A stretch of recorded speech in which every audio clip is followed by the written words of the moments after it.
when the Islamic warrior Saladin conquered the Crusaders and took control of Jerusalem, all right, he entered into an agreement that the Muslims would protect the Christian churches. And so he appointed 2 Muslim families. Some people think he deliberately chose 2 just to make sure one didn't get out of control and, you know, kind of balance of power. Okay? The one family is Joudeh, Joudeh, and the other family is Nuseibeh. All right? And both of these families have been in Jerusalem for, close to 1,000 years. And each generation has passed down the key. The key. Right. The physical key. Mr. Joudeh said that the key he presently has is 800 years old. It's incredible. He had another key, but it broke. And this is a Muslim. I mean, yes. Adbi Joudeh is a Muslim. And he said it's a great honor for a Muslim to hold the key to the Church of the Holy Sepulchre, which is the most important church in Christendom. That's not disrespect. That's, we don't hear this in America. We don't hear, because what we have been told is Christian Americans, you should hate Muslims, you should kill Muslims. Because they're going to tear down all the churches and basically just ransack them and everything else. But here we have 2 families that for nearly 1,000 years have actually been watching over Christian churches. That's right. So who planted into our minds here in America that we should hate and kill Muslims? Who planted that thought in our head? Because it came into our society after 9/11. That's correct. So 9/11 was a calculated, planned operation, and it changed everything in our country. And so we were saturated with media propaganda, which who owns the media in this country? So we're saturated with this media propaganda.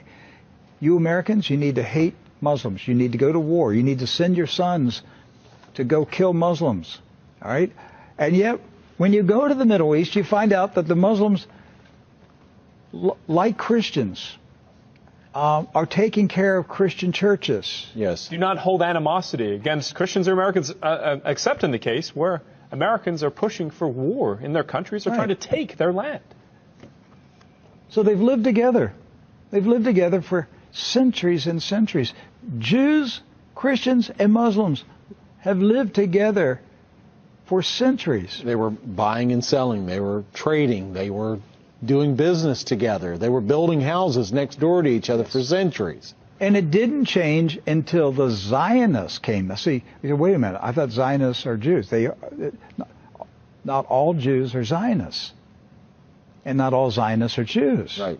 Zionism is a political movement. Yes. Right. It's an ideology. Yes. Not an ethnicity. And so when the Zionists came to Jerusalem and Palestine, basically in the 1920s and 30s and 40s, right, they came to agitate. They came to infiltrate. They came to seize control. And so they formed paramilitary groups, like Irgun. And that's where Ariel Sharon and Menachem Begin, and these guys were young terrorists. And so there's where the hatred started to come in. The fighting, the animosity, the bitterness. But it didn't start until the Zionists appeared. Jews, Muslims, and Christians were coexisting. Yes. That's right. Holy Week dawns in Jerusalem. The tension of the old city has melted away. Abid Joudeh makes his way through the narrow alleys to his job. He carries with him the obligation of centuries. Good morning, Andre. His ancestors have held this job. Now it is his turn. He's entrusted with the key to the Church of the Holy Sepulchre. This is the site where the Bible says Jesus Christ was crucified. It is one of the holiest sites in Christianity. And its key belongs to a Muslim family, a neutral guardian for a site sacred to so many Christian denominations. Joudeh shows us the family cupboard.